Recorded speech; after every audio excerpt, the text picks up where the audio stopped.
አግሬሲቭሊ ፒውር የጸረ ሽምቅ ኦፕሬሽን ጀምረናል። አሁን ለዛ ደጋፊ መሆን አለባቸው። በሶስተኛ ደረጃ የዞኑ የወረዳ የቀበሌ የጸጥታ ኃይል አለ በመዋቅር የተፈቀደ ያንን መልምሉ ይሰልጥን ደግፉ አካባቢውን ይጠብቅ። ሌተናል ጀነራል መሐመድ ተሰማ ሰራዊታቸው ወደ ጸረ ሽምቅ ውጊያ መሸጋገሩን በይፋ ተናገሩ። ይህ ንግግር እንዲሁ በዘፈቀደ የተወረወረ ቃል አይደለም። ይህ ንግግር ላለፉት 2 ዓመታት በአማራ ክልል ሲደረግ የነበረውን የህግ ማስከበር ኦፕሬሽን ጽንፈኛውን ኃይል የመደምሰስ ትርክት ፉርሽ መሆኑን ራሱ ጀነራሉ በገዛ አንደበታቸው ያረጋገጡት የታሪክ አጋጣሚ ነው። ጸረ ሽምቅ ውጊያ ጀመርን ማለት ምን ማለት ነው? በወታደራዊ ሳይንስ ቋንቋ ሲተነተን መንግስት ምን እየተናገረ ነው? ታንኳ አልሰራም፣ ድሮኑ አልሰራም፣ መደበኛ ውጊያ ከሸፈ ማለት ነውን? ወይስ ሌላ የጭካኔ በትራቸውን ሊያሳርፉ እቅድ ይዘዋል? እስኪ ይህንን ጉዳይ እንተንትነው። የዓለም አቀፍ ተሞክሮችን እየመዘዝን አሜሪካን በቪየትናም ያንበረከከውን፣ ስሪላንክ የደም መሬት ያደረገውን ይህንን የጸረ ሽምቅ ውጊያ ቀመር 4 ኪሎ ያሉት ሰዎች እንዴት ሊተገብሩ ታስበዋል? ውጤቱ ውስጥ ምን ይሆናል? አብረን እንጠይቅ። አብረን መልሱን እንፈልግ። ፖለቲካው ሲመረቅዝ ወታደራዊ መፍትሄ እንደማይኖረው በተደጋጋሚ ስንናገር ከርመናል። አሁን ጀነራል መሐመድ ያመጡት ወደዚያ እውነታ ነው። አንድ ሰራዊት ወደ ጸረ ሽምቅ ተሸጋገርኩ ሲል መጀመሪያ የምናየው ነገር ቢኖር ፊት ለፊት ገጥሞ የሚዋጋኝ ጠላት አጣው የሚለውን ሳይሆን ጠላቴ ህዝቡ ውስጥ ገብቶ ተደበቀብኝ፣ ህዝቡና ታጣቂው አንድ ሆኑብኝ የሚለውን መራራ እውነት ነው። እዚህ ላይ ነው ጨዋታው የሚቀየረው። ባለፉት 2 ዓመታት ምን ሲባል ነበር? ፋኖ ተዳክሟል፣ በሳምንት ውስጥ ያልቃል፣ 6 ኪሎ ተከበበ ሲባል አልነበረምን? ታዲያ ያ የደከመ ኃይል እንዴት ነው የመንግስት ሰራዊት ስትራቴጂክ እስከ ማስቀየር የሚያደርሰው?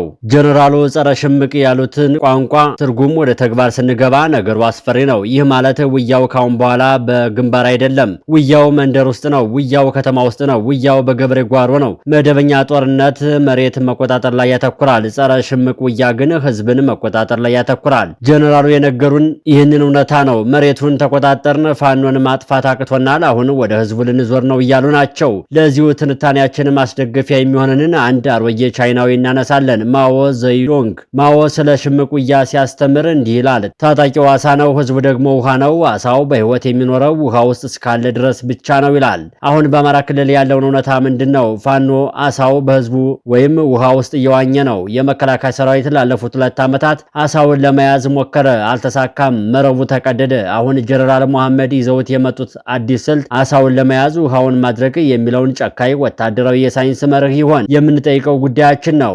ውሃውን ማድረቅ ማለት ምን ማለት ነው? በቀላል ቋንቋ ህዝቡን ከታጣቂው መነጠል። ይህ እንዴት ይሆናል የተባለ እንደሆነ ወይ ህዝቡን በማንገላታት መንደሮችን በመቆጣጠር ስምሪቶችን በመቀየር የመረጃ መረብ በየቤቱ በመዘርጋት። ግን አንድ ጥያቄ አለ። 120 ሚሊዮን ህዝብ ባለበት ሀገር ህዝብን እንደ ውሃ ማድረግ ይቻላልን? ዓለም ላይ ይሄ የተሳካለት ቦታ አለን? እስኪ ታሪክን እንጠይቅ። ዓለምን በኒውክሌርና በቴክኖሎጂ የምታንቀጠቅጠው አሜሪካ በቪየትናም ለምን ተዋረደች? ለምን ተሸነፈች? ያ ግርማ ሞገስ ያለው የአሜሪካ ሰራዊት በቪየትናም ገብቶ ለምን ተፍረከረከ?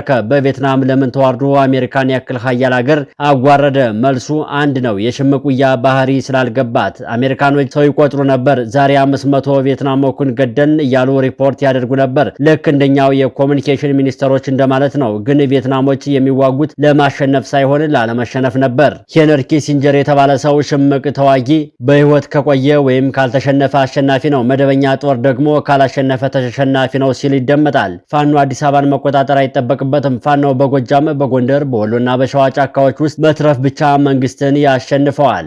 ምክንያቱም መንግስት በየቀኑ በሚሊዮን የሚቆጠር ዶላር ለጦርነት ያወጣል። ኢኮኖሚው ይደቃል። የፖለቲካ ተቀባይነቱ ይሞታል። የጀነራሉ አዲስ ስትራቴጂ ይህንን የጊዜ ጉዳይ እንዴት ሊቀለብሰው ይችላል?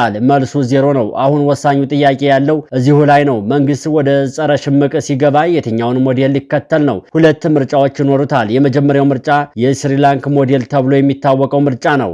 ሚሊሻ ይሰጠዋል። እዛ ጋር ሆኖ መስተዳድሩ እየተዋጋ አካባቢውን ህዝቡ መምራት አለበት። አሁን ሞርተር ይዞ ድሽቃ ይዞ የሚመጣ ጠላት ወዳለበት እኛ እንሄዳለን።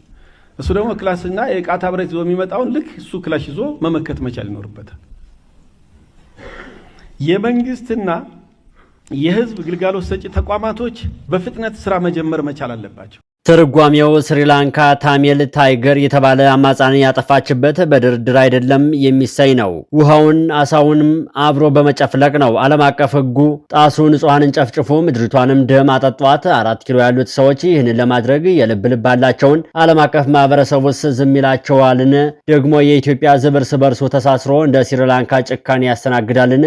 ይህ እሳት ላይ ቤንዚን ማርከፍከፍ ነው የሚሆነው። ሁለተኛው ምርጫ የኮሎምቢያ ሞዴል ተብሎ የሚታወቀው ሞዴል ነው። ይህ ሞዴል ስምምነትን የሚያስቀድም ሞዴል ነው። የኮሎምቢያ መንግስት ከኤፍኤአርሲ ታጣቂዎች ጋር ለ50 ዓመታት ተዋጋ፣ 50 ዓመት ሙሉ። በመጨረሻ ግን ያሸነፈው ጀነራሉ ወይም ታንኩ ሳይሆን ያሸነፈው ፖለቲካዊ ድርድሩ ነው። በእርግጥ ጀነራል መሐመድ የጸረ ሽምቅ ውጊያ መጀመሩን ባበሰሩበት መድረክ ስለ ሰላም፣ ስለ ይቅርታ፣ ስለ ፖለቲካዊ ነጥቦች በጠቅላላ አውርተዋል። ያወሩት ስለ ቴክኖሎጂ፣ ስለ መረጃ፣ ስለ አዲስ ታክቲክ ጭምር ነው። ይህ ደግሞ የሚያሳየው መንግስት አሁንም ከስተቱ እንዳልተማርና በኃይል ጨፈልቃለሁ የሚለውን ትዕቢት አሁንም እንዳልተወገደለት ነው። ጀነራሉ ስለ ቴክኖሎጂ ሲያወሩ ተሰምተዋል። ድሮን ላለፉት ዓመታት ሲዘንብ ነበር፣ ለውጥ አላመጣም።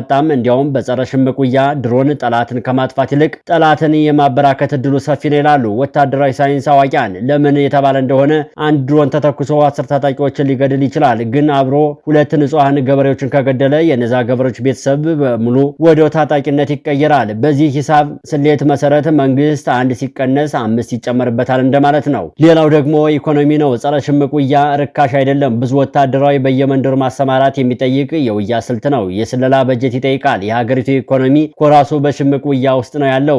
የውጭ ምንዛሬ የለም። የኑሮ ውድነቱ ሰማይ ነክቷል። ታዲያ ይህንን የተራዘመ አድካሚና ውስብስብ ጦርነት የሚሸከም ትከሻ ኢትዮጵያ ከየት ታመጣለች የሚለው ትልቁ ጥያቄ ነው። ጀነራል መሐመድ ተሰማ ጸረ ሽምቅ ውጊያ ጀምረናል ሲሉ ለኔ የሚሰማኝ ነገር ቢኖር በመደበኛ መንገድ መሞከርን አልቻልንም፣ አሁን ደግሞ በሌላ መንገድ ልንሞክረው የሚል ተስፋ መቁረጥ ድምጽ ነው። በዓለም አቀፍ ታሪክ እንደታየው የህዝብ ድጋፍ ያለውን ታጣቂ በወታደራዊ ኃይል ብቻ ያሸነፈ መንግስት የለም። ወይ ደግሞ ስሪላንካ የዘር ማጥፋት መፈጸም አለብህ፣ ያ ደግሞ ፍርድና ታሪክ ያመጣብሃል፣ ወይ እንደ ኮሎምቢያ መደራደር ብቸኛው መፍትሄ ነው። ከዚያ ውጭ ታክቲክ ቀየርኩ፣ ስልጠና ቀየርኩ ማለት በበሰበሰ ቁስል ላይ ፕላስተር የመቀየር ያክል ነው። ቁስሉ ከውስጥ ነው፣ መድኃኒቱ ፖለቲካዊ ብቻ ነው። እኛ ግን እንጠይቃለን፣ ይህ አዲስ የጀነራሎች ቁማል ስንት የድሃ ልጅ በላይ ይሆን? ስንት እናት ያስለቅስ ይሆን? ለአሁኑ በዚህ አበቃን።